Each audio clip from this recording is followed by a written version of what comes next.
Illuminati, hip hop jollof, jollof hip hop jollof, Illuminati, hip hop jollof, jollof hip hop jollof, Illuminati, MCs, hip hop jollof, Illuminati, hip hop jollof, jollof hip hop jollof, Illuminati, hip hop jollof, jollof hip hop. bu baax a baax yéen ñi nga xamante ni ami internet bi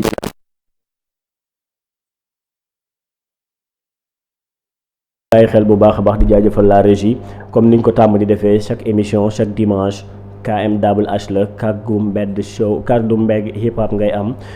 bi di ko présenté bii passé nii ñu defoon émission bu am solo defoon spécial ak man soirée bi nga xam ne defoon nañ ko le 26 août bii nii passé mu nekk soirée bu dope bu am solo boo xamante ne ñëpp ba léegi ñu ngi laaj deuxième édition bi kañ lay doon mais incha allah ak man day amaat tey dañu invité sunu kilifa sunu ndaanaan sunu jëwrin sunu lépp luñ ko mën a woowee daal moom lañu invité le plus jeune DG tey la ñu invité di ko jaajëfal bu baax a baax aussi ci ñëw bi ndax teel a ñëw waa ju ponctuel la respecté heure respecté RV respecté rendez-vous te saa yu ma ko bàyyilee message aussi bu ñëwee daf ma koy tontu quoi mu tudd El Hadj Sankong Cissé le directeur des foyers des jeunes de Kër Massar Nord ñu koy siyaar bu baax a baax El Hadj maa ngi lay siyaar bu baax. delloo siyaar bu wér ATV. Yeah. maa ngi nuyu ñëpp ñuy seetaan à travers KM Info. di leen jaajëfal bu baax a baax di leen remercier aussi yow tamit ci invitation bi. merci beaucoup. jaajëf El Hadj Sankong Cissé ku xamul El Hadj Sankong Cissé ban présentation ngay mën a def ba ñu xam ni kan mooy El Hadj Sankong Cissé. bon El Hadj Sankong Cissé est un jeune de Kër Massar Nord. mën naa ne bon biñ tuxusee Kër Massar c'était en 2009. ok mais mën naa ne diplôme yi nga xamante ne am naa ko ci sama niveau d'études yi. Kër Massar laa ko amee. donc je suis un pur produit de Kër Massar. parce que li nga xamante ne tey jii nii mooy BFM bi ak bac bi ak sama licence yëpp fii laa ko amee ak Kër Massar. jëf donc am na ci loo xamante ne tey jii nii tamit dund nañ ko ci Kër Massar. ci mel ni côté hip hop bi. bon am na y a pas mal d'artistes yoo xamante ne ànd nañoo ak ñoom. mais aussi yàlla dogal ñu ñëw dugg ci langue politique bi. yàlla dogal biñ ci duggee tamit ñu ñëw am ci ndam di diriger tey jii nii li nga xamante ne mooy mairie Kër Massar Nord bi. looloo waral tey jii nii amaana sax yàlla dogal ñu doon. directeur foyer des jeunes bi. mais bon ñu ngi daal ci milieu culturel bi ñu ngi ci politique bi ñu ngi ci éducation bi ñu ngi ci wàll yu bëri daal. jaajëf El Hadj Sankong Cissé képp ku la dégg daf la dégg wala daf lay gën a xamee ci yàgg ngaa nekk ci mobilisation ay jeunes. dajale ay jeunes benn ci Fosco école yi. benn ci quartier yi benn ci ASC yi ñett lépp li nga xamante ne ay jeunes ñu ngi koy yëngatu ci biir Kër Massar rek yaa ngi ci biir mais lan moo indi woon loolu te yow dëkkaane nga biir Kër Massar depuis 2009 lan moo la inspiré woon ba nga bëgg rek dugg ci ay mobilisation jeune dajaloo affaire yooyu noonu quoi. bon loolu noonu bon su ma gënee bàyyi xel li nga xamante ne tey jii nii moom la ma sama grand yi di wax. dama ko sàccee peut-être ci sama papa. ok voilà parce que bon mën naa ne don la boo xamante ne man mii sax. mën ma ko expliquer exactement mais bon j'ai toujours été quelqu'un boo xamante ne dafa bëgg di organiser. di dajale des nit. sur des choses yoo xamante ne am na benn essentiel. boo xamante ne am na benn intérêt commun boo xamante ne dina mën a permettre ñëpp mun see gis seen bopp ñëpp mun see sàtt seen bopp. comme ni nga ko waxee yàgg nañoo diriger des Fosco yàgg nañoo diriger des associations. et tout cela donc bon lii du loo xamante ne daal lu bees la tamit si ñun quoi. déedéet man moom poste bi nga diriger man gëm naa ni du lu la bett parce que loo waroon mën a diriger la muy nekk directeur des foyers des jeunes. mais man fa ma koy commencer mooy la milieu culture. parce que ñun émission hip hop la ñuy def. El Hadj gars yi instant bii lañ lay gën a bàyyi xel mais xam nañu ko yàgg milité la ci hip hop. rawatina doon présenter aussi ay concerts. léegi yow lan moo la inspiré woon ba nga gën a bëgg hip hop te bàyyi fi yeneen musique yi. bon li ma ci gën a inspiré je peux dire que c'est mon grand maa ngi koy nuyaale de passage. mooy Midoumène Batin. bon c'était un grand boo xamante ne wax dëgg fa yàlla bu ma yàgg épaulé la. te jusqu'à présent tamit mu ngi koy def. malgré que temps yi xam nga rek daa xaw a takk jabar ci lu bi wér. xaw ma daw affaire yooyu waaw couché ko sonal nga tënk mais bon moom mën naa ne daal moom moo ma gën a inspiré ci loolu noonu ñu commencé ànd nag di dem ci concert yi ñu commencé def ay son ak yooyu noonu yëpp mais bi ma demee ba ci biir man je me suis dit que voilà lii nii peut-être du loo xamante ne moom laa gën a bëgg a topp quoi mooy maanaam côté musique beeg yooyu noonu mieux vaut ma jéem a xool reculer ma xool man sama talent ci ban côté laa ko gën a mën a utiliser après ci laa commencé ñëw di présenter Fosco kii école yi lu ci mel ni Libaas Niang lycée zone de recasement après ñuy dem ba concert yu bëri lu ci mel ni zone de recasement am na artistes yu bëri yoo xam ne dañ fa doon teg concert di ma woo ma leen di présenter ak tamit concert u Midou yi nga xamante ne da ko doon def chaque année yooyu tamit ma koy présenter ak école Libaas Niang ci laa demee nag ba amour bi gën maa dugg ma xam ni carrément man mii kat peut-être côté wax bi laa gën a coulé que mooy topp leneen malgré que loolu noonu tamit passion la boo xamante ne dafa nekk ci ñun mooy hip hop bi te bon fu ñu dem fu nekk dañ koy wane aussi parce que ñun moom ay nitu culture lañ quoi waaw comme ni ma ko yàgg waxee voilà ok di jaajëfal bu baax a baax Mr Midou Man maa ngi koy siyaar bu wér a wér parce que sa contact ci Midou Man laa ko jëkk a amee boobu maa ngi amoon soxla ci biir foyer des jeunes bi mu ne ma pourtant sama rakk moo fa nekk ci laa amee contact maa ngi koy siyaar bu baax a baax Midou Man di la béggee bu wér a wér mais bi nga commencé di présenter concert yi di topp milieu hip hop bi instant bii nii yaa ngi koy suivre ba léegi bien sûr ban constat nga ma mën a jox ci culture urbaine bu Kër Massar bon loolu moom dama ciy sawar a wax parce que culture urbaine Kër Massar mën naa ne dafa xaaw a wàcc trop par rapport dafa niveau bi dafa wàcc trop par rapport ak yeneen secteurs yi parce que tamit bu ñu waxantee dëgg am na y a pas mal d'artistes yoo xamante ne ñu ngi fi mais jusqu'à présent seen déclenchement dafa xaw a retard dafa xaw a jafe trop comme ñan comme lu ci mel ni bon y a plusieurs artistes yoo xamante ne ñu ngi fi parfois dinañ dem sax ba décourager commencer rocceeku alors que bon demee waru faa demee noonu parce que man li may wax tout le temps rek côté support bi dafa des trop à Kër Massar malgré que tey jii nii bon dañuy baaxoo Kër Massar lañ dëkk et tout cela mais duñ supporter tey jii nii ki nga xamante ne moo nekk ci yoon pour déclencher wala pour dem donc ci domaine boobu noonu mën naa cee citer ñu bëri comme ku ci mel ni suñu frère Midou Man ci boppam parce que tamit bon yàgg na ko def te yàgg naa génn pas mal de concerts ay Ziski la ñu ngi fii ay suñu copains yi comment dirais-je encore tam dëkk côté débiteri bi noonu bon ñoom ñëpp ñu ngi fi bon comme li ñuy wax rek ku lim juum mais y a pas mal d'artistes yoo xam te ne ñu ngi fi am talent yoo xam te ne ñu ngi biir Kër Massar te pourtant bu ñu leen tegoon loxo tuuti rek amaana nii déggee yeneen artistes yi yeneen communes yi ci yeneen secteurs yi nañ leen ko déggee ñoom tamit donc il faudrait que tamit artistes yi seen jëm bopp ñoom ñu xam ne ku si nekk yooyu yaa mën a pousser sa morom mais pas que yooyu yaa war a faxasal sa morom parce que ñun ñoo bokk secteur bi ñun ñoo war a doolante voilà instant nii ñi ngay wax nii yëpp bu ñuy xoolaat dafa mel ni Ziski la moo nekk si penc mi di ko représenté ba léegi rawatina aussi mi ngi amaale beneen doomu tànk nekk président commission culturelle bi nga xamante ne ci biir collectivité locale bi di Kër Massar Nord mais moom mi ngi koy représenté ba léegi nii mais les Kabay style kenn gisatul leen Midou Man am na lu leen jàpp ba nga xamante ne léegi pour ñu sound problème la léegi ci biir loolu yow lan nga gis ni ñoom moom la ñu perte ba nga xam ne booy yi buñ ci déggee conseil ci yow rek duñ fa jaar. bon man je dirais côté entourage ok je dirais côté entourage staff bi parce que bon am na artistes yu bëri yoo xamante ne comme ki nga jot a tudd léegi Kabay style bon maa ngi woon si staff am moom tamit doon liggéey ak moom tamit liggéey bu am solo ku ci mel ni Piscana kooku tamit instant yi nii mën nañ ne écarté wu na tamit ci milieu bi ñooñu ñëpp maa ngi woon si seen staff di liggéey ak ñoom parce que Piscana j'étais son ménageur Midou Man tamit amoon na benn période boo xamante ne yoroon naa ko tamit ñuy liggéey parce que biñ nekkee tamit ci formation professionnelle bi amoon na benn wàll boo xamante ne ñu ngi ci doon def côté management ak yooyu noonu yëpp après ci lañ commencé def loolu noonu pour jéem a xool au moins ñu dem ban expertise lañ mën a indi ci culture Kër Massar mais li may wax rek mooy maanaam bu ma ñëwee ci question bi côté staff bi dafa xaaw a def parce que man pour man tey jii nii artiste dafa am lu bëri loo xamante ne moo ko war a tënk tey jii nii respecté studio bi respecté tey jii nii génnee prise de son yeeg yooyu noonu yëpp neex na mais man dama ne artiste du loolu noonu rek moo ko war a tënk dafa war di teg ay événement au moins public bi di nga xam c'est pas dit que tey jii nii yow da nga war a toog rek di dóor say son di kale affaire ñu lay invité ngay dem di ñëw ak affaire yooyu noonu mais public bi nga xamante ne tey jii nii yow yaa ko war a moom ñi la war a supporter da nga leen war di tegalal ay événement yoo xamante ne au moins ñoom dinañ la miin ëllëg boo demee di dóori grand théâtre wala ngay dem dóori hors side affaire yooyu noonu ñoom dinañ la mën a topp mais bu fekkee tey jii nii yow loolu doo leen ko may est-ce que ëllëg booy génn dinañ la topp non parce que tey jii nii mën naa ne say copains certes ñoom xam nañ yaa ngi si milieu bi ak affaire yooyu noonu ñoom dinañ la topp mais beneen public bi nga xamante ne peut-être xaritoo ñoo yow affaire yooyu noonu il faut ñu ñemee la d'abord pour mën la di la supporter aussi il faut kon ci côté boobu il faut que artistes yi tamit jéem a wàccee seen bopp comme ni mu koy waxee rek gën a saafoonteeg encore public bi mais aussi di leen may tamit li nga xamante ne tey mooy seen i produit aussi surtout ça rawatina ci Fosco yi ñu gën a mën a woyofal seen i cachet yi nga xamante ni moom la ñuy laaj rawatina am na foo xam ne nekk am na koo xam ne tollagoo fa nga bëgg laaj benn cachet bi tamit day tax ba doo jouer foofu te ñàkk jouer foofu tamit am na beneen public booy perte foofu parce que jouer fa tamit am na beneen public boo war a gagner foofu noonu ba moo leen di jaral si yenn Fosco yi da ngeen di am problème ak yenn cachet yi nga xamante ne ay artistes yi fi nekkoon mais dañuy gis ni da ngeen di woo yeneen artistes extérieurs ba ñoom duñu gis seen bopp après pour mën leen a promouvoir ci biir Fosco yooyu ngeen def tamit day nekk problème quoi yan problème ngeen doon am foofu ñun daan nañ ci am ay problème yu bëri parce que boo xoolee mën naa ne pour public bi gën laa woy si il faut nga dem décrocher tey benn artiste boo xamante ne am na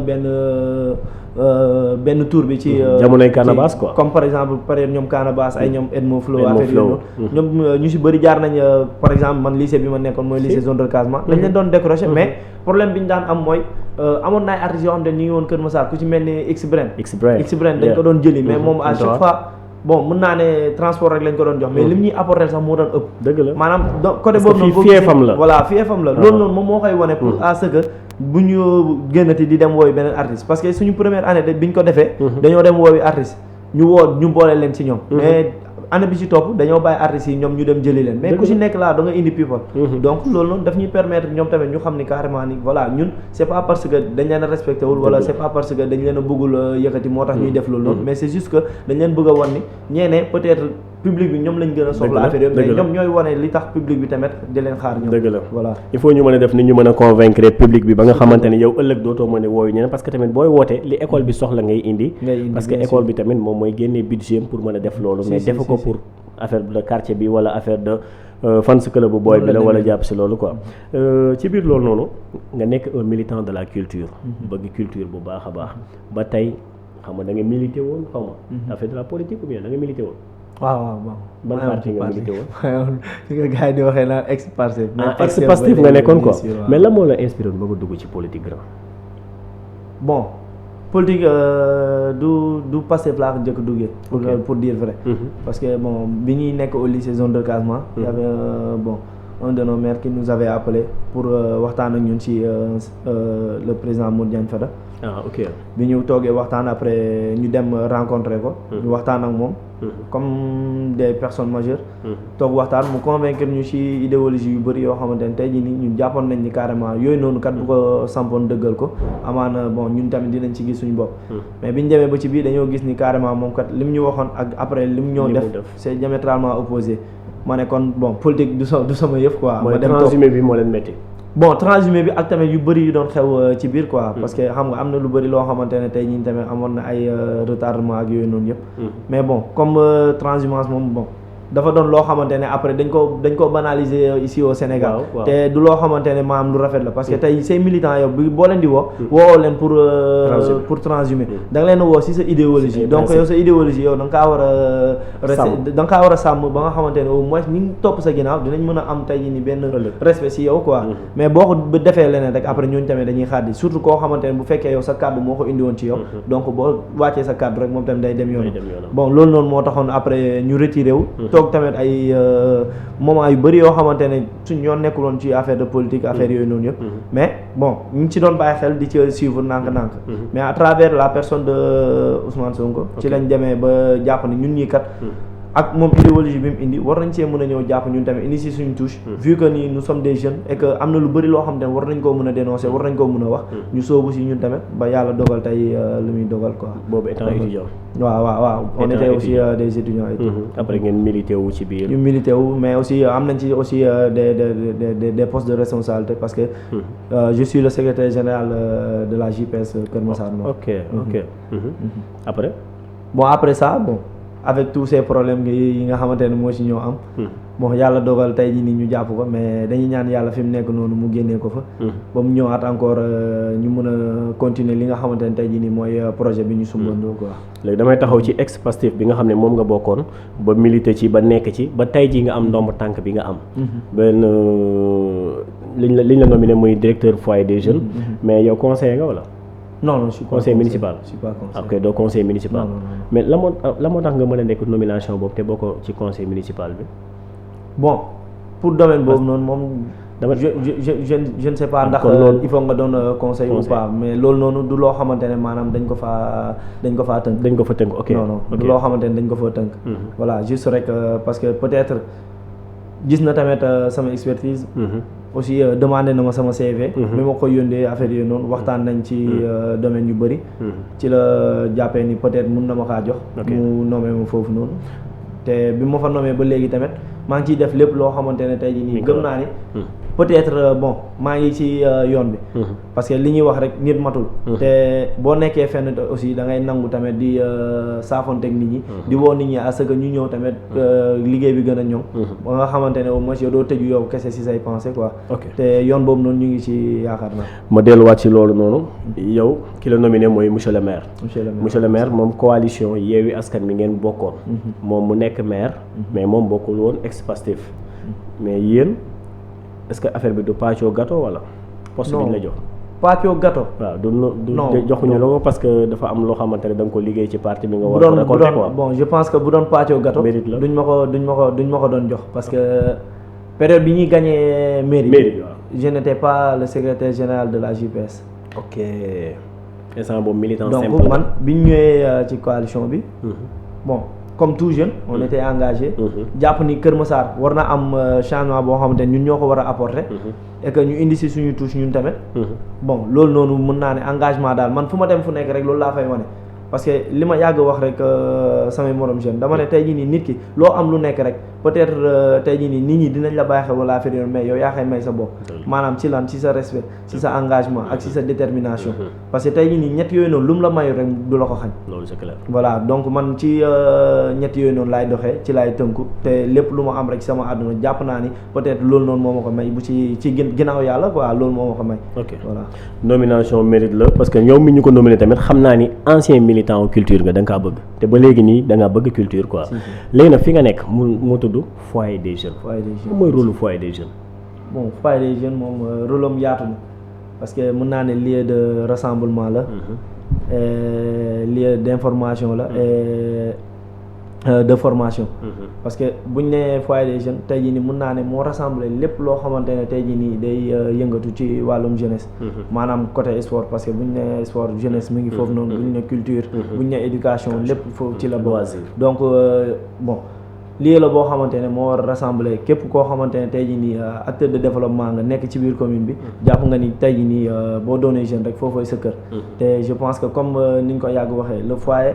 bon dafa di foo xamante ne tey jii nii normalement tous les acteurs urbains dañ cee war a ñëw am ci seen wàll am ci seen part mais comme li yàlla di wax rek bon lépp mënul jóg rek sotteen doon noonu am na yu bëri yoo xamante ne manqué na fa te incha allah rabi avec le maire ñu ngi ciy jéem a xool nan lañ ci liggéeyee pour affaire bi gën a yaatu pour bu ko defee ku ci nekk tamit mun cee sentir sa bopp quoi voilà rôle bi mooy dajale éducation culture sport loisir des jeunes fexe mu nekk rassemblement lieu d'information et de formation la ok loolu mooy rôle bi quoi te instant yaa ngi ciy dox li nga ci mën mais yow bi nga fay nekk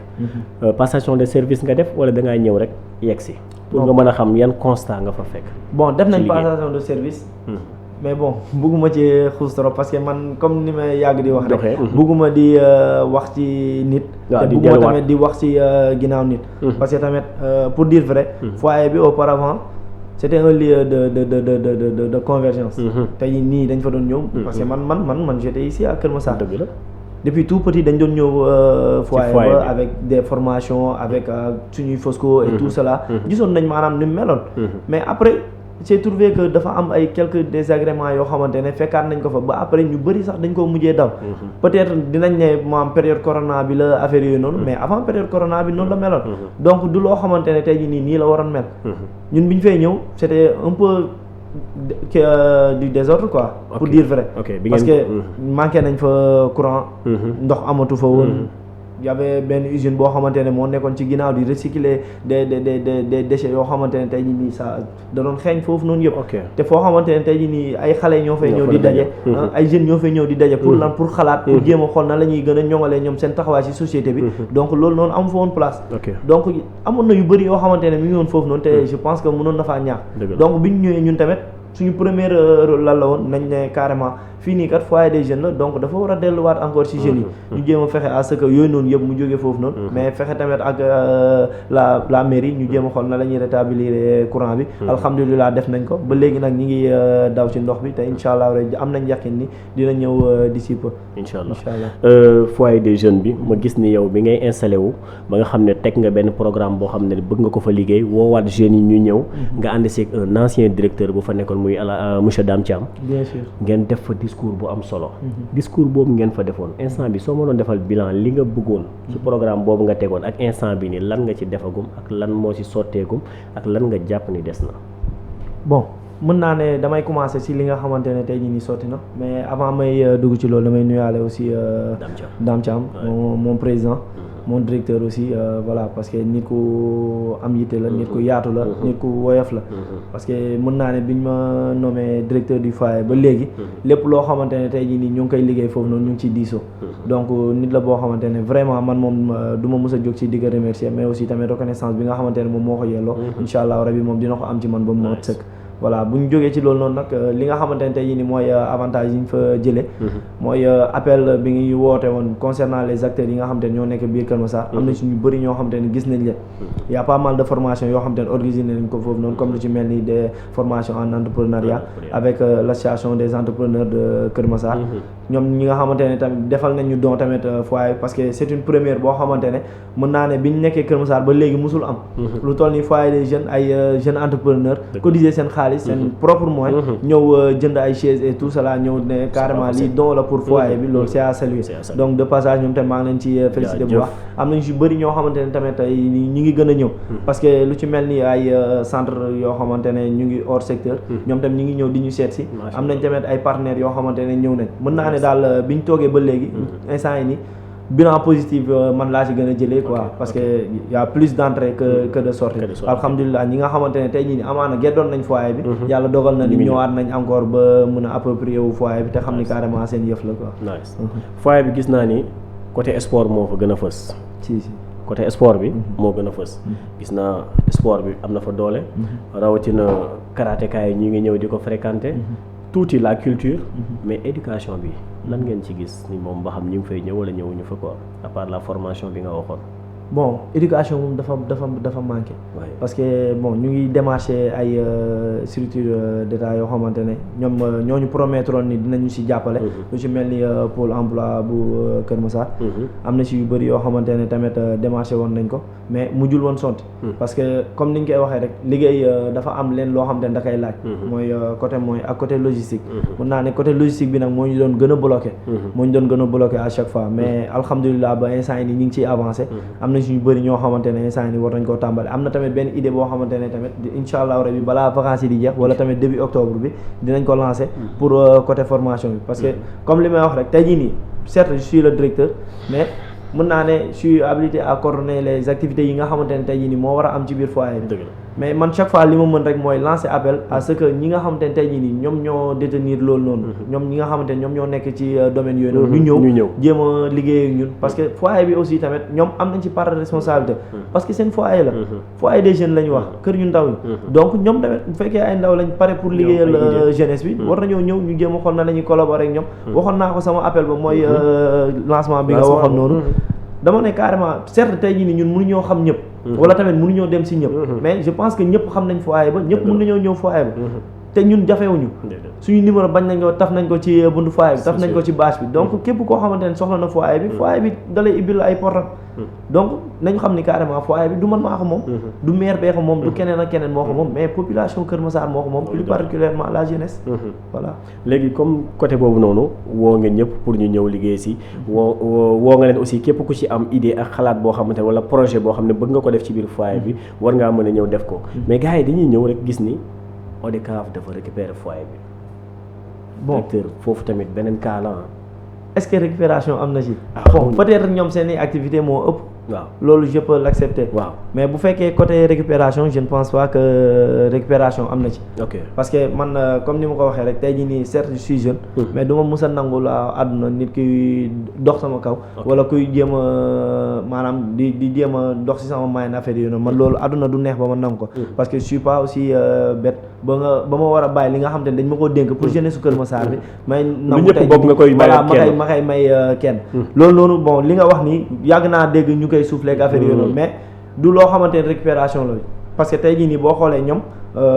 bu nawetaan jeexee li nga leen fay gis sax du bëri dootul bëri mais boo xoolee ñoom seen activité lu muy gën a bëri mooy les vacances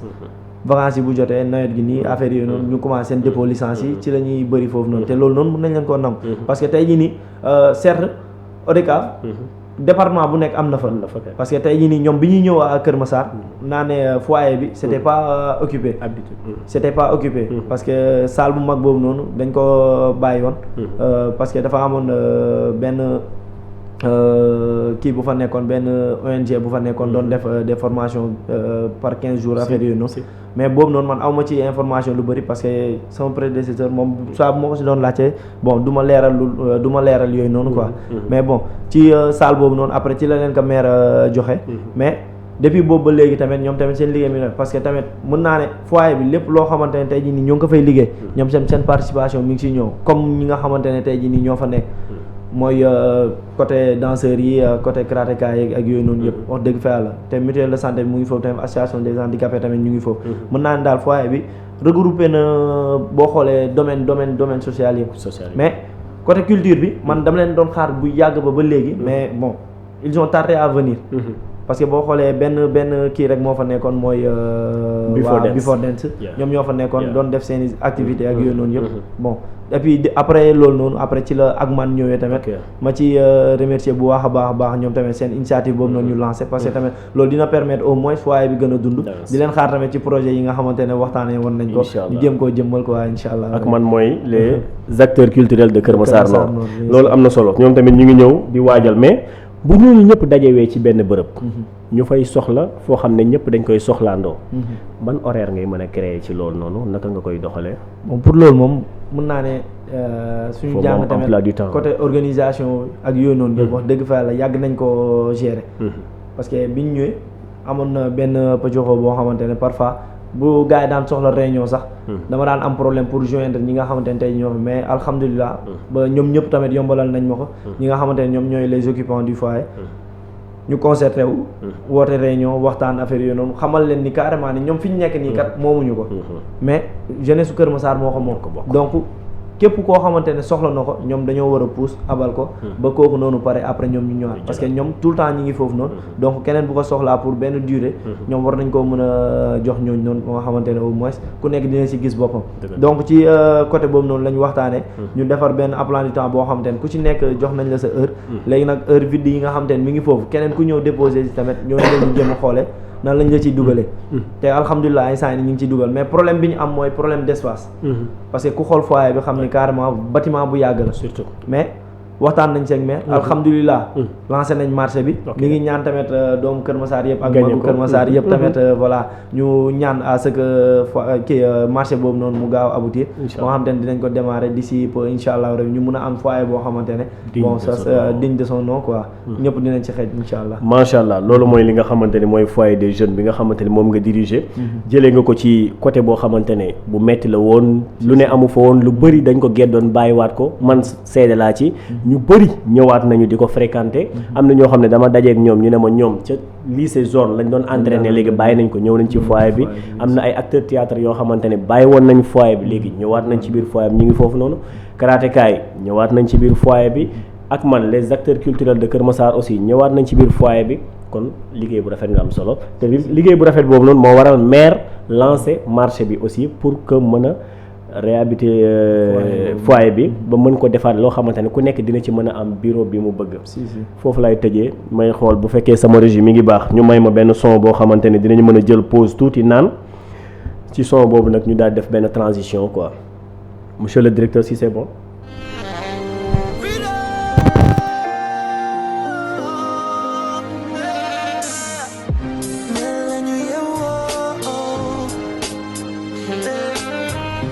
tey dañu kaso li ñu bëgg a laajte mooy kañ ngeen ñi àtte suñu doomi ghetto derrière les barreaux. Buguma visit buma kenn setti ngujum no limit pas dollar wetti gett na parloir dematuma contact sans pas couloir maa ngi doon mag mësuma dégg télé sunu dundu jeel paquetage sans délai dékumatu fel freedom lekk suma xel dafa doy wi chef appel suba tel Aïda Jong liñ ko tëj sax du penu gina million yi fi lëj du fi benn du ñaar doomi géro ñàkk baat ana droit de l'homme ne ko yoon mi ngi faat yelleef bi ñu moom waxi kese la ñuy dégg fajul sunu góom gudd fan mën kaso dee ko sunuy doom fukki at nga ma dëj kañ nga may atte dajji buntu siifre ci dootu loo ma fàtte lañu yewoo tey dañu kaso li ñu bëgg a laajte mooy kañ ngeen ñi atte suñu doomi ghetto derrière les barreaux nga ne tooñ bu ma tooñul moom lay fay ba si ma def fi moom lay fay atte leen ma waay waay ba si ma def fi moom lay fay tey ma saga justice ka saramara ñaata lañ fi sànq fis te dee fu ñu dara xam nga ko xam naa ko prisonnier du mala atte ko bañ ko fàtte këru musiba la tëdd nañ fa lompoñ suñu xaaju tundu fomp suñu rongoñ dellu suñu tundu bëgg nañu tekki am jabar doom kaso dafa metti seen freedom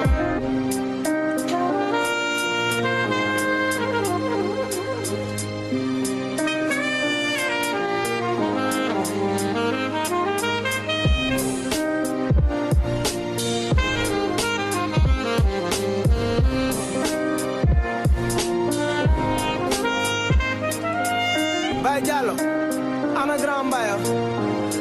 Boy Bàcc nu mu demee ana Pape mu ndaw King Knife Njogu Bey tey lépp la ñuy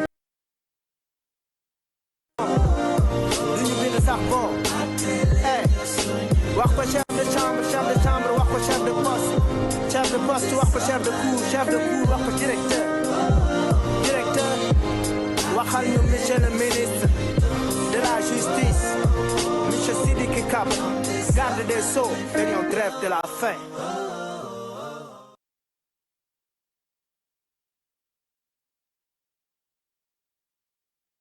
Malal Talla ak Jaamaan waaw son bu am solo mooy dañu kaso nag instant bi actualité la quoi parce que tamit dafa am ñoo xam ne ñu ngi ci jeel bi boobu ba léegi Sénégal sooy déglu information yëpp dañ lay wax ñi nekk ci kaso bi mais chaque jour bu ñuy wax kaso ñi ne ci kaw rek la ñuy wax autorités yi nga xamante ne ñoom la ñu denc te chaque jour dafa am ay doomu baadoola yu nekk ci suuf yoo xam ne ñu ngi ci kaso bi yàgg fa man ma focus ci Kër Massar ay doomu Kër Massar yoo xam ne ñu ngi leen denc ci kaso bi àtte wuñ leen waxuñu leen lijjanti wuñ leen jàppale wuñ leen te ñooñu dañoo nekk ay soutien de famille tey boo leen dencee ci kaso bi mooy fukki kër yóbbu nga leen fay am nañu problème lu ñu dundee kii ma jàkkaar lool mu nekk El Hadj Sankong Cissé moom dafa yàgg dem prison di seeti doomu Kër Massar yooyu noonu nga xamante ne ñu ngi ci prison bi tey dina ma wax lim bi dina ma wax li leen fa téye dina wax ñoo xamante ne naka la ñuy dundee foofu noonu ak métit bi am na ñoo xam ne nekkuñu Rëbës fii am ñoom ñu ngi ba Sangalkam ba Sébi Xotaan kon loolu dafa metti El Hadj naka nga ma mën a wax ci booy yi nga xamante ne ñoo dëkk fii Kër Massar te ñu denc leen ci kaso bi ci ay affaire de émeute boo xam ne moo fi amoon génn kaas pour sa démocratie dëgg. bon dañ lay remercier bu baax si question boobu noonu parce que je pense que tey jii nii du doon lu rafet ñëw génn si média bi wax ba teeral alors que waxuñu si suñu frères yi nga xamante ne tey jii nii ñoo ngi ci prison bi parce que tamit c'était des frères yoo xamante ne tout le temps on était ensemble kon tey buñ yàlla dogalee ñoom ñu nekk foofu noonu donc yoon la ñu leen di fàttaliku parce que comme ni nga waxee chaque fois dama doon dem foofu noonu di leen seeti y a pas mal de jours yoo xamante ne dem naa fa di leen seeti mais bon c'est dans des conditions yoo xamante ne c'est vraiment difficile comme ni nga ko waxee tey jii nii bu ñu jàppee ay militants jàpp ay jeunes affaires yooyu noonu à chaque fois ñi ci kaw rek la ñuy wax libéré diw wala kii dañ ko war a bàyyi ak affaire yooyu noonu di fàtte peut-être parfois ñi nga xamante ne tey jii nii amaana amuñu benn tour bi amuñu benn dayoo te xëy na tey jii nii ñooñu noonu taxawaay bi ñu ci amoon sax peut-être ki nga xamante ne tey jii nii moo nekk ci kaw amu ko ci woon donc occasion la aussi ma gën a lancer waat encore autorités yi nga xamante ne ñu ngi ci biir commune bi ñu ngi ci biir département bi ñu gën a gëstuwaat encore ñi nga xamante ne ñu ngi foofu noonu parce que comme ni ma ko waxee au début rek am na autorités yu bëri yoo xamante ne wax dëgg fa yàlla biñ leen jàppee ba léegi nii ñu ngi ci def seen kéemtalaay kattan parce que jël nañ ay avocat bon ñu ngi jàppale seen famille ci yu bëri yoo xamante ne tey jii nii peut-être ñoom ci taxawaay boobu noonu lañ nekkee woon donc buñ ko amee rek ñun loolu noonu daf ñuy sawarloo quoi mais daal ci le 27 juillet ñu ngi woon ci 42 détenus yoo xamante ne ñoom ñëpp Kër Massar lañu. doomu Kër Massar. période bi may wax ak yow nii ñu ngi ci 54 détenus. 54 détenus yoo xam ne ay doomu Kër Massar kese lañ ñu ngi leen jàppee ci affaire de. génn ci affaire boobu noonu. donc loolu noonu day loo xamante ne wax dëgg fa yàlla du lu neex si xol. parce que tamit munoo même boo demee seeti sax munoo gis ñëpp. mais c'est ça. parce que de un seeni jour bokkul. te heure yi ñu lay may du bëri heure yi ñu lay may bëriwul 5 minutes lañ lay may après nga génn affaire yooyu noonu doo xam maanaam exactement condition bi ñu fa nekkee tant que dundoo ko donc ñun liñ ci mën rek mooy à chaque fois di alerter di woo à ce que les autorités tamit ñu gën see jàpp gën leen a gestu malgré que ñu ngi ciy def seen i touche mais aussi ñu gën leen a gestu parce que tamit soxla nañ ko seen famille soxla nañ ko parce que ñu si bëri ñu ngi ci jàpp man ki ma ci gën a xam rek mooy mon frère Coumba Ndofène Diop soutien de famille la woon wax dëgg fa yàlla yor entreprise am di liggéey di wàcc maam nekk ci ay mbiru boppam. mais tey jàpp nañ ko anamu entreprise boobu noonu. focus taxaw na waa kër gi waa kër gi anañu. tey jii nii yu bëri yoo xamante ne tey jii moo ngi leen ci doon jàppale instant yii nii pause na mu ngi en stand by te am na si yu bëri yoo xamante ne wax dëgg fa yàlla dañ leen see war a génnee parce que même bu dul dara ay détenus politique lañ. quoi qu'on puisse dire ay détenus politique lañ. parce que ci conditions yi ñu leen jàppee. ci condition yi ñu leen jàppee ak tamit ni ñu leen jàppee rek wax dëgg fa yàlla dafa xaaw a doy waar quoi. voilà dafa xaaw a doy waar te métti na trop ba ci kanam yàlla sincèrement ñooñu war nañ see taxaw bu baax a baax lu toll ne ay 57 personnes yoo xam ne doomu Kër Massar ñu téye leen ci téye boo xamante ne dañu génn rek wax seen xalaat wax seen gis-gis am na ñoo xamante ne ci Facebook la ñu génn wax seen gis-gis am ñoo xamante ne dañoo génn ñaxtu ni dañoo jàpp seen moroomu sénégalais boo xamante ne dañ ko jàpp si lu dul yoon ñu génn di ko wax rek ñu denc leen loolu tamit dafa métti te dañ see war a taxaw bu dee dañ leen di àtte tamit ñu xam dañ leen di àtte Alassane bu fekkee photo boobu noonu pare na ci photo boobu aussi dina ma yóbbu ci beneen gis-gis boo xamante ne aussi bëgg naa El Hadj ñu wax si loolu noonu tamit parce que tamit yu mel noonu rek moo fi am ku nekk da ngay jug jàppale sa mbokk ku nekk da ngay jug jàppale sa koor lii yaa ngi koy gis ay rappeurs ñoo jug pour ñaanal njekk ni ko président doon waxee loolu leen soxla da ngeen may ñaan njekk ñun ñaanal njekk Nit Dof pour mu génn ñaanal njekk Abdou Karim Gueye pour mu génn ñaanal njekk kii nga xamante ni moo nekk foofu Cheikh Omar Diagne pour ñu mën a génn parce que kii ministre bi lañ dem seeti nii Ismaïla Madior la gars yi dem seeti nii léegi ma doon xaar yéen waa Kër Massar rawatina jeunes yi nga xamante ne fii lañ dëkk yéen a doon toogandoo yéen a doon demandoo yéen tamit boo leen jugoon léegi di dem ñaani njekk kan ngeen di seeti pour dem ñaani njekk xam nga ñii ay porteurs de voix lañ xam nañ seen cible mais baadoolo bi léegi bu jugoon léegi fan lay teg tànkam pour mu am lettre d'audience bii rek problème lay nekk fa la problème bi nekk maanaam bu ñu demee ba Sénégal toll suñu président di naan ay da ngeen may ñaan ci njëkk pour ma may leen lii maanaam foofu rek lañu salfaañee li nga xamante ne tey jii ni mooy suñu ak suñu yelleef parce que man mënumaa concevoir yow ki nga xamante ne tey jii ni moo ñu jiite di naan di toog di naan ay nañ ma ñaan ci njëkk donc comme am na ñoo xamante ne tey jii ni peut-être nangu nañ loolu noonu dem di ko ñaan ci njëkk dañ leen ciy gën a encouragé di ñaan tamit ñaan googu noonu ñuy ñaan yàlla na ko dégg amiin parce que tamit bu fekkee ki ngay ñaan moom moo la poussé à ce que nga ñaan ko alors que du la dégg loolu da ngay sonn parce que on a tout le temps alerté pour li nga xamante ne tey ñii dañ leen a jàpp foofu noonu ñu jugé leen wala ñu xamul carrément lan mooy seen sentence au moins parce que mënoo ñëw nga chargé dossier wu nit ki ba pare tee ko foofu noonu ne mandat dépôt maam doo ko wax maam durée bi nga xamante ne tey moom la war a toog est-ce que purgé wul penam sax ba jeex. c'est ça le problème am na si ñoo xamante ne ñu ngi foofu noonu depuis mars. waaw am na ñoo xamante ne depuis mars 2021 ñu ngi foofu noonu. ba léegi laa loo mënuñu leen génne. c'est grave donc ça fait maintenant ñaata at. man bi may fàttaliku mooy ki ñu doon wax da doon ngénte doomam ñu jël ko yóbbu. bien sûr kooku tamit c'est un ami. le frère Sané. c'est un ami. loolu tamit c'est grave. c'est un ami mu nekk di ngénte. ñu fekk ko foofu noonu. bazar ngénte bi ñoom jàpp yóbbu.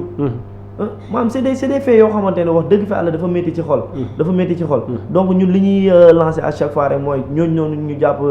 ci prison bi. nañ leen libérer parce que tamit seen place du foofu noonu. parce que jóg di kaasal sa dëkk. ko jóg di kaasal li nga xamante ne tey jii nii mooy sa démocratie. je pense que prison jaru ko ci quoi. prison jaru ko ci donc seen place ci biir société bi la. ñu ñëw jéem a subvenir seen i besoins. subvenir besoin seen i famille ba nga xamante ne au moins ñoom ëllëg tamit dinañ mën a jàppale li nga xamante ne mooy suñu futur Sénégal quoi. mooy li ma si doon wax laa si waxaat rek bi mu amee France. gars yi defuñu 15 jours ñu àtte leen ñi ñu war a bàyyi ñu bàyyi leen ñi nga xam ne dañoo def ay ñaawteef yu rëy dañ leen fa denc fii tamit noonu la demee doomu baadoole yi nga xamante ne dañ leen a jàpp rek ci dañoo jugoon marche dajeeg gendarme bi sànni xeer sànni lii sànnante lacrymogène ñu jàpp la ñooñu mën nañ leen a libérer ñu dem mais bu dee dañ see jàpp ay délinquants ñun ñaanaluñu ñooñu njëkk non ñaanaluñu délinquants yi nga xam dañ si nekkoon di toj ay magasins jàmbur di yàqal société jàmbur di yàq ay këru jàmbur ñun ñaanaluñu ñi ngi ñaanal njëkk mooy ñi nga xamante ne dañoo génnoon pour am lu leen naqari ci seen morom sénégalais ñu teg ko ñoom ñu génn di ko ñaanal njëkk loolu lañ doon ñaan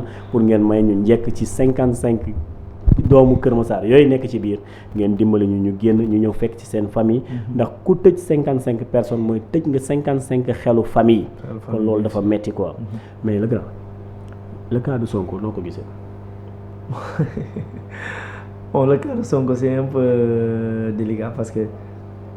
du loo xamante ne wax dëgg fa yàlla nit ki di nga ko yéene sax sa noonu parce que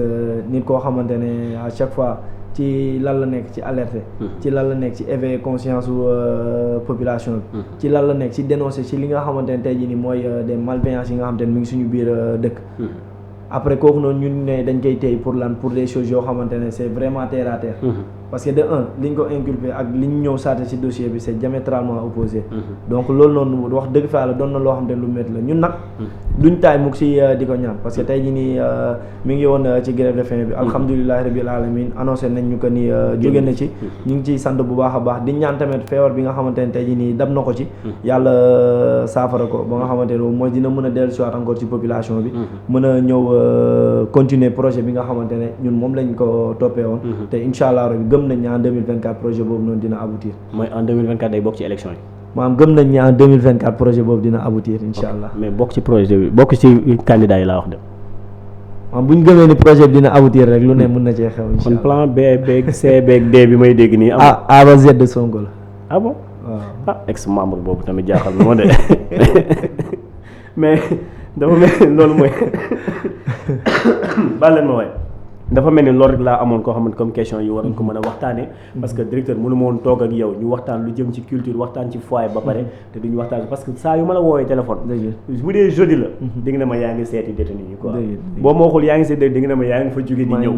te li si ëpp mooy dañoo bëggoon ak man bi mën a nekk ci biir foyer des jeunes bi nga ubbil ñu bunt bu rëy nañu les acteurs culturels de Kër Massar Nord fii seen kër la fii dañ fee war a nekk fii bu ma leen fi xañee mooy dama leen a xañ fi ngeen bokk su ma leen fi bàyyiwee dama leen a bàyyi fi ngeen bokk te porte boobu nga ñu ubbil aussi ñu ngi la ciy sant di la ci gërëm bu baax a baax soo amoon last word wala dernier kàddu yoo xamante ne yaa ngi ko doon wax doomu Kër Massar wala ñëpp ñi la doon seetaan te nga yóbbaale sama nuyoo bi sa papa incha allah ko bu baax a baax dama ko yàgg xam te xaw ma la dëgg comme ni ngay wax rassembler ay nit mu yàgg rassembler ay nit ñu yàgg di bokk bus boo xamante ne dañuy ñëw mu rassembler ñu ñëpp def ñu benn teg ñu si njub ak mbaax maa ngi koy siyaar bu baax a baax te gëj naa ko gis nga nuyul ma ko incha allah dina ko dégg loolu yóbbante boobu dina ko jot incha allah voilà man moom li may lancé waat rek jeunesse Kër Massar mooy ñu gën a jàpp te xam ni carrément ni suñu Kër Massar ñun ñoo ko moom et que ñun ñoo ko mën a defaral suñu bopp lu ci mel ni foyer bi bu mooy wax si domaine bi ma nekk noonu damay lancé waat rek encore parce que man ni ma ko waxee rek depuis tout le temps du ma jóg mos a jóg ci lancer appel à ce que les acteurs yi nga xamante ne tey jii nii ñoo nekk biir Kër Massar di liggéey bu am solo te ma koy gis sama bët ñu ñëw ci foyer bi ñu liggéey si parce que tamit foofay place am quoi pour man foofay place am donc am na si yu bëri yoo xamante ne ñi ngi ci dox nànk-nànk te gëm nañ ni incha allahu rabi dina aboutir te am nañ ci yaakaar donc ñu ngi ciy félicité ñi nga xamante ne wuy si nañ ñu di gën a waat ñi nga xamante ne ñëwaguñu à ce que ñu ñëw liggéey ak ñun ci foyer bi di remercier de passage waa Agman ñoom tamit vraiment bi ñu ñëwee ba léegi gis nañ jéego yi nga xamante ne tamit ñu ngi koy teg ci foyer bi parce que y a pas mal de projets yoo xamante ne lancé nañ ko te ñoom tamit indi nañ ci seen wàll lu ci mel ni réflexion bi ci ginnaaw noonu ñoom tamit indi nañ ci seen wàll di remercier ñi nga xamante ne tamit depuis boobu ba léegi ñu ngi ñuy jàppale bu baax a baax a baax a baax si liggéey bi parce que tamit tey jii nii damay naan ay nit ki foo nekk fu nekk rek bu liggéey bi di ñoŋ rek c'est parce que tey am na ñoo xamante ne ñi ngi sa ginnaaw di la épauler ñi ngi sa kanam tamit di la conseil donc ñëpp ñi nga xamante ne tey jii nii ñi ngi may jàppale ci domaine boobu maa ngi leen ci encouragé bu baax a baax a baax di leen ci remercier di remercier encore une fois le maire mi nga xamante ne tey jii nii moom moo ñu tàbb foofu noonu mais aussi tamit seetaan ñu benn yoon ci liggéey bi parce que lépp loo xamante ne gis nañ ko fa wala lépp loo xamante ne am nañ ci problème buñ ci woowee moom dinañ ci conseiller mais aussi tamit dinañ ci guider à ce que ñu dem xool fan lañ ko mën a amee ak yooyu noonu yëpp di remercier partenaires yi nga xamante ne tamit ñu ngi ciy jàpp bu baax a baax a baax vraiment maa ngi nuyu daal vraiment tout Kër Massar di nuyu ñi nga xamante ne ñu ngi ñuy seetaan vraiment bu fekkee tamit am na wax yoo xamante ne dëng na ñu xam ni carrément ni voilà suñu matadi la rek lépp loo xamante ne jub na daal suñu borom la maa ngi leen di jaajëfal bu baax a baax di remercier encore une fois KM Info merci beaucoup jaajëf ñu ngi rafetlu bu baax a baax kooku moo nekkoon El Hadj Sankum Cissé nekk le directeur foyer des jeunes di ko jaajëfal ci disponibilité ak ponctuel bi nga xamante ne teel naa ñëw ca fajar la ñëw toog fii di xaar émission bi heure bi commencé di ko jaajëfal baax a baax di jaajëfal ñëpp ñi nga xam ne ñu ngi suivre KM Info rawatina ci télé bi 3W kminfo.com bi ak 3w.info rajo beeg ñëpp ñi koy suivre ñu ngi leen di bàyyi xel bu baax a baax di jaajëfal ñëpp di bégg ñëpp di ñaanaat njekk rek ñi nga xamante ne ñoo ne ci prison bi ku si mën a dox waslu ak autorité yi dëkk ci gox bi ba feneen nañu jàppale doomu Kër Massar yi nekk ci prison bi ñu mën a génn dem fekk ci seen dem jot seen liberté mën a fekk ci seen i famille ñu ngi koy ñaan balaa gàmm gi su mënee nekk sax ñu defal ñu loolu noonu gars yi mën a dem gàmmu seen kër parce que ku nekk sa mbokk rek nga mën a ñaanal njekk am na ñoo xamante ne ñu ngi ci culture bi ñu ngi ñaan njekk man ci laa bokk ci ñi nga xamante ne ñoo initié ak ñoom Fou Malade ak ñoom parce que par le biais de Moundiaye Cissé bu 3D ak Simon ñoo dox ba ñu mën a dem gisanteeg ministre bi pour ñaanal njekk Karim Xurum Xax ak Nit Dof ak Cheikh Oumar Diagne ak ñeneen ñi nga xamante ne pour ñu dimbali leen moom tamit li mu ci wax dafa leer nee na man yoruma génne Macky Sall yorul génne procureur nag moom mooy chef bi nga xamante ne mooy taxalaate mooy tegaate tuuma léegi si ñooñu la ñuy dem ñaan attekat yi ñu may leen ñu génn ñun tamit ñu ngi ñaan suñuy autorité gox waa Kër Massar ñu jàppale ñu doomu Kër Massar yi nekk ci prison bi bu yàggee dañ leen di fàtte te ñooñu kenn waru leen fàtte ñu ngi leen di jaajëfal di leen béggee di leen joxaat dig daje ba dimanche bi di ñëw KMH peace. Hip hop jollof hip lu mu doon hip hop jollof jollof hip hop jollof hip lu mu doon hip hop jollof jollof hip hop jollof hip lu mu doon MC hip hop jollof hip lu mu doon hip hop jollof jollof hip hop jollof hip lu mu doon hip hop jollof jollof hip hop jollof hip lu mu doon MC hip hop jollof hip lu mu doon hip hop jollof jollof hip hop jollof hip lu mu doon hip hop jollof jollof hip hop jollof hip lu mu doon MC hip hop jollof